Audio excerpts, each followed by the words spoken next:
आकांक्षा पेशे से fashion designer थी। जब उसे मुंबई जाने का मौका मिला एक बुटीक के लिए काम करने, तो दिल्ली छोड़ के मुंबई शिफ्ट होने का डिसीजन लेने में उसे ज़्यादा वक्त नहीं लगा। अंधेरी में 2 बेडरूम का फ्लैट भी उसे बहुत ही आराम से मिल गया।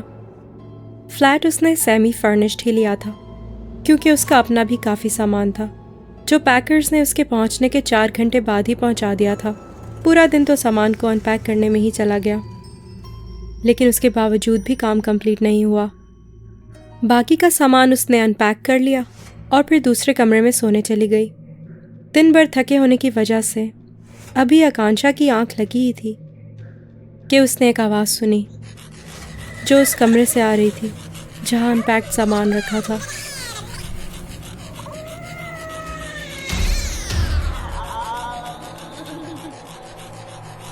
आकांक्षा जब दबे पांव कमरे में पहुंची तो उस वक्त भी उसे वही आवाज़ सुनाई दे रही थी। उसने कमरे की लाइट जैसे ही जलाई, उस आवाज़ का आना बंद हो गया।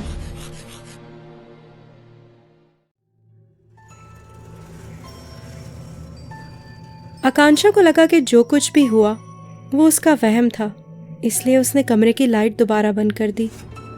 पर जैसे ही उसने लाइट ऑफ की, वो आवाज़ दोबारा से उसके कानों में गूंजने लगी।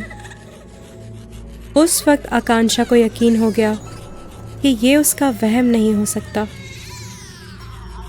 आकांक्षा ने कमरे की लाइट दोबारा जलाई और अपनी नज़र कमरे के चारों तरफ दौड़ाई। फिर अचानक न जाने उसको क्या सूझी कि उसने सामान के सारे बबल रैप्स निकाल के कमरे के बाहर रखे डस्टबिन में फेंक दिए।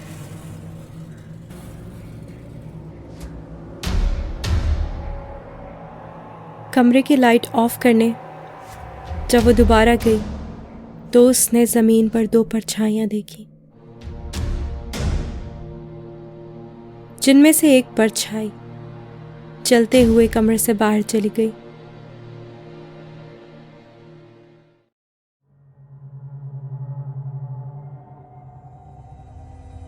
आकांक्षा का गला डर से सूख गया था।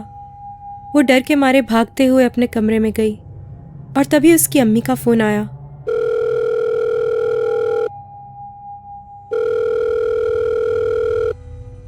नेटवर्क में शायद कोई प्रॉब्लम होगी, इसलिए 3-4 बार कॉल ड्रॉप हुई और उसके बाद जाके माँ से बात हो पाई।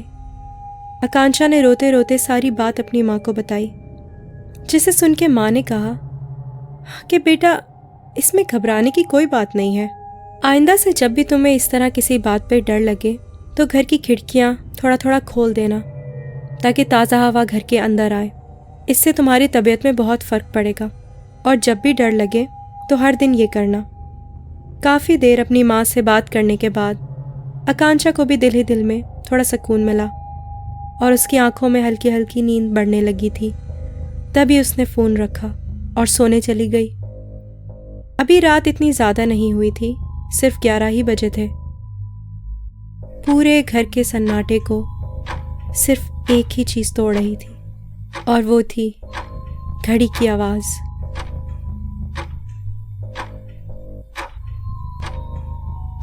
कि ठीक उसी वक्त घर की डोरबेल बजी।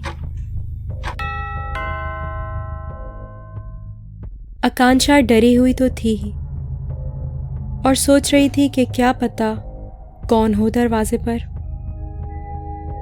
यही सोच के वो दरवाजे तक गई। घर में सिक्योरिटी सिस्टम इंस्टॉल था। उसने जल्दी से जाके सिक्योरिटी मॉनिटर पर देखा तो उसको लगा जैसे बाहर कोई औरत खड़ी है।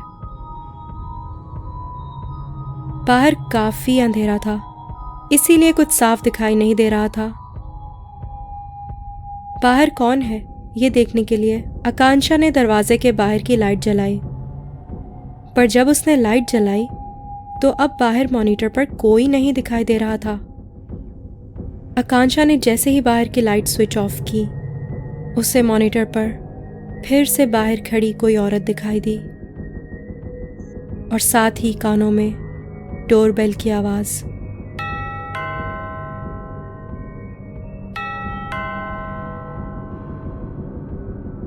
आकांक्षा को तो जैसे 440 वोल्ट का झटका लगा हो। वो तो वहाँ से हिल ही नहीं पा रही थी और बस पागलों की तरह उस मॉनिटर को देखे जा रही थी, हैरानी से। अब डोरबेल के साथ साथ जोर जोर से किसी के दरवाजे को खटखटाने की आवाज़ भी आकांक्षा के कानों में गूंज रही थी। पर पूरी कोशिश के बावजूद भी वो वहां से हिल नहीं पा रही थी। आकांक्षा का ध्यान तब हटा जब उसके पॉकेट में रखा फोन अचानक बजने लगा।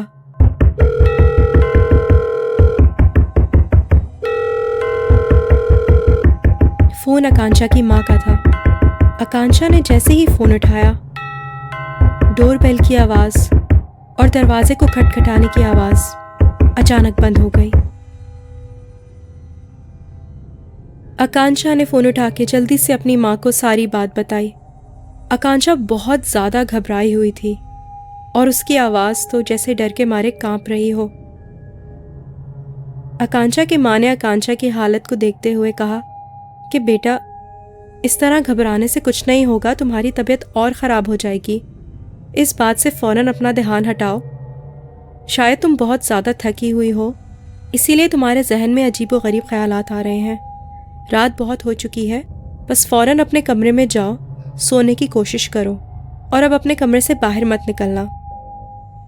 आकांक्षा फ़ौरन से अपने कमरे में गई और उसने अपनी माँ से कहा कि पर आपने इस टाइम पे फ़ोन क्यों किया? तो माँ ने कहा कि पता नहीं क्यों मेरा दिल घबरा सा रहा था। मुझे ऐसे लगा कि जैसे तुम किसी मुसीबत में हो, इसलिए मैंने तुम्हें फ़ोन कर लिया। सारी रात आकांक्षा की आंखों से नींद गायब थी। बड़ी मुश्किल से आकांक्षा की आंख लगी।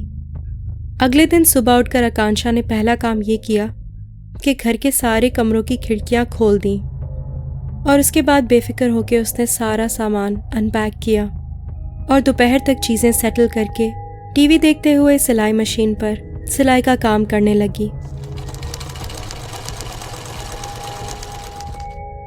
टीवी पर आकांक्षा का फेवरेट शो आ रहा था, जिसे देखने में आकांक्षा इस कदर खो गई थी कि कब टीवी देखते देखते उसकी उंगली सिलाई मशीन में आ गई, उसे पता ही नहीं चला।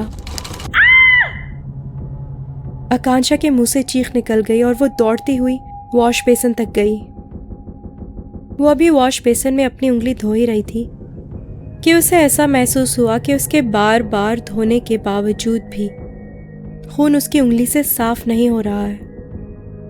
मानो जैसे पानी तो उसकी उंगली पर पड़ रहा था, मगर उसकी उंगली पे लगा खून पानी से धुल नहीं पा रहा था। आकांक्षा को अपने इस नए घर में अजीबो गरीब चीज़ों का सामना करना पड़ रहा था। 2 बेडरूम के इस फ्लैट में जब से वो आई थी, एक के बाद एक नया हादसा उसके सामने आ रहा था। आकांक्षा ने ज़ोर ज़ोर से अपनी उंगली को रगड़ना शुरू कर दिया कि अचानक उसे फील हुआ कि जैसे उसके पीछे कोई ज़ोर से उसे धक्का देने की कोशिश कर रहा है और उसे वॉश बेसिन के अंदर धकेल रहा है और वो वॉश बेसिन की तरफ झुकती जा रही है। आकांक्षा ने ज़ोर ज़ोर से चिल्लाना शुरू कर दिया और अपनी पूरी ताकत से वो वापस पीछे उठने की कोशिश कर रही थी, पर उस वक्त उसकी सारी कोशिशें नाकाम थीं। बार बार अपने आप को पूरे ज़ोर से पीछे धकेलने के बावजूद भी वो इस कैफियत से निकल नहीं पा रही थी, उस वक्त तक जब तक उसकी पॉकेट में रखा फ़ोन नहीं बजा।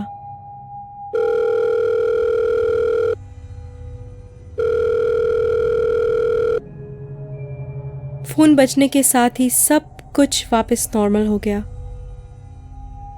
आकांक्षा भागते हुए कमरे में गई और फ़ोन उठाया। फ़ोन फिर से उसकी माँ का था। आकांक्षा ने रोते रोते अपनी माँ को सारी बात बताई। ये सुनते ही उसकी माँ ने कहा कि आकांक्षा, तुम फिक्र मत करो, मैं 2 दिन में वहाँ पहुँचने की कोशिश करती हूँ। ये सुनकर आकांक्षा की जान में जान आई।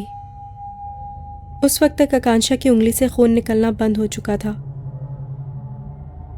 फौरन आकांक्षा ने अपनी उंगली की मरहम पट्टी की और साथ ही उसने ये रियलाइज़ किया कि जिस कमरे में वो सोती है, अभी तक उस कमरे में उसके साथ ऐसा कोई अजीबोगरीब वाक़या नहीं हुआ। बस इसी एक बात का सुकून था उसे। फिर उसी दोपहर को वो सोने चली गई। अभी दोपहर को उसकी आंख लगी ही थी कि उसने सोते सोते अपने कानों में एक आवाज सुनी।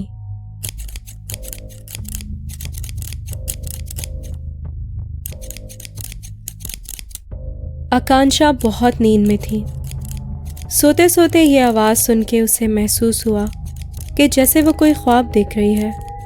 पर जब नींद से उसकी आंख खुली तो अपने हाथ में कैंची देख के वो पूरी तरह से चौंक गई थी।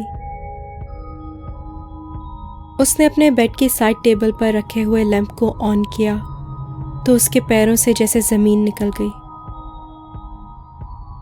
पूरे कमरे में बाल ही बाल बिखरे पड़े थे। आकांक्षा के चेहरे पे खौफ तारी हो गया। उसने जल्दी से अपने सर पे हाथ फेरना शुरू कर दिया तो उसके लंबे खूबसूरत बाल उसे जगह जगह से कटे हुए महसूस हुए। अपना ऐसा हाल देख के वो पागलों की तरह चीखने लगी और जोर जोर से रोने लगी। तभी उसकी माँ का फोन आया।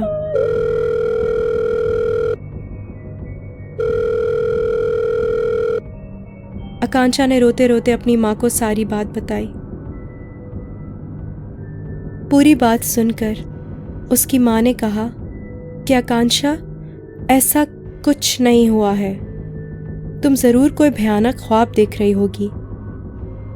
मेरी मानो तो तुम्हें आराम की सख्त ज़रूरत है, क्योंकि ये सब कुछ तुम्हारे जहन में है, सब तुम्हारी सोच है। जाके आईने में खुद को देखो, तुम्हारे साथ ऐसा कुछ भी नहीं हुआ है जैसा तुम सोच रही हो। आकांक्षा ने गुस्से में फ़ोन काट दिया। उसको इस बात पे शदीद गुस्सा आ रहा था कि उसकी अपनी माँ ही उसकी बातों पे यकीन नहीं कर रही है। रोते रोते उसकी आंखें लाल हो चुकी थी। न जाने उसे क्या सूझी कि वो उठकर आईने के सामने गई। जब उसने आईने में अपने आप को देखा तो वो बुरी तरह चौंक गई। आकांक्षा के बाल बिल्कुल वैसे ही पहले जैसे लंबे लंबे और घने थे।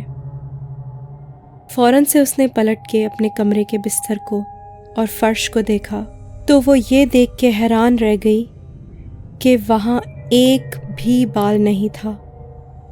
वहाँ तो कटे हुए बालों का नामो निशान तक नहीं था। अभी वो इस सदमे से निकल भी नहीं पाई थी कि पॉकेट में रखा उसका फ़ोन दोबारा बजा।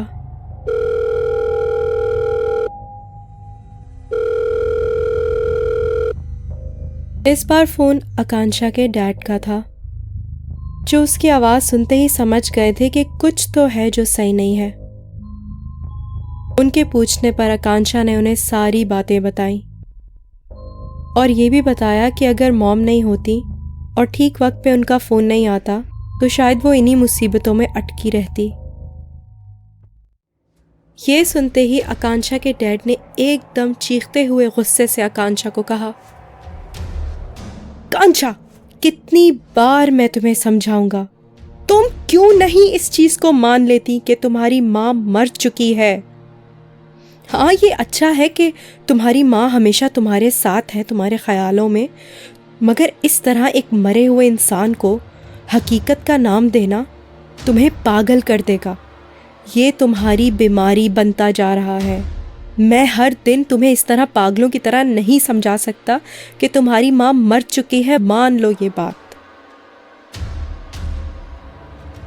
आकांक्षा ने रोते रोते फ़ोन डिस्कनेक्ट किया और उसके बाद अपनी रिसीव्ड कॉल्स की लिस्ट चेक की तो उसमें माँ का कोई नंबर ही नहीं था।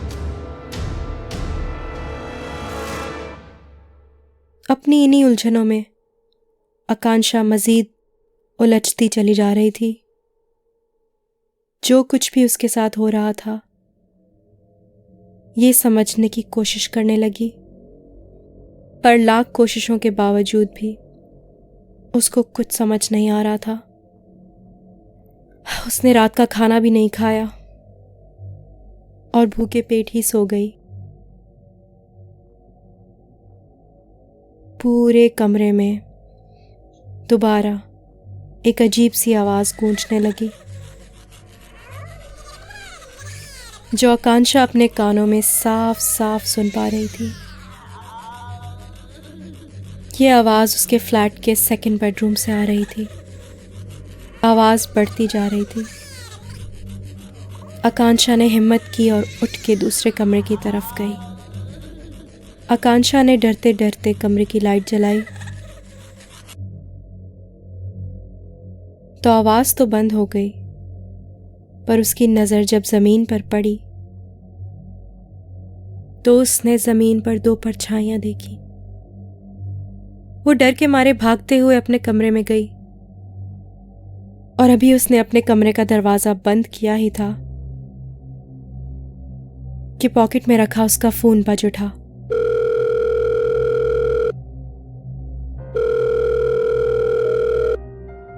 नेटवर्क में शायद कोई प्रॉब्लम होगी, इसलिए 3-4 बार कॉल ड्रॉप हुआ और उसके बाद जाकर उसकी माँ से उसकी बात हो पाई। आकांक्षा ने रोते रोते अपने साथ हुई सारी बात अपनी माँ को बताई, जिसे सुनकर माँ ने कहा कि आकांक्षा, इसमें इतना घबराने की कोई बात नहीं है।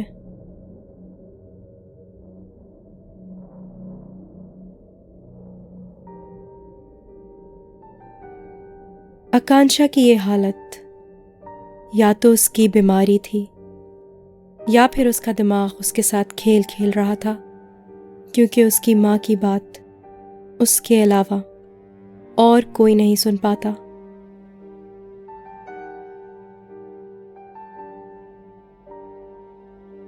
इंसान का दिमाग वही सच मानता है जिसको वो खुद सच मानना चाहता है।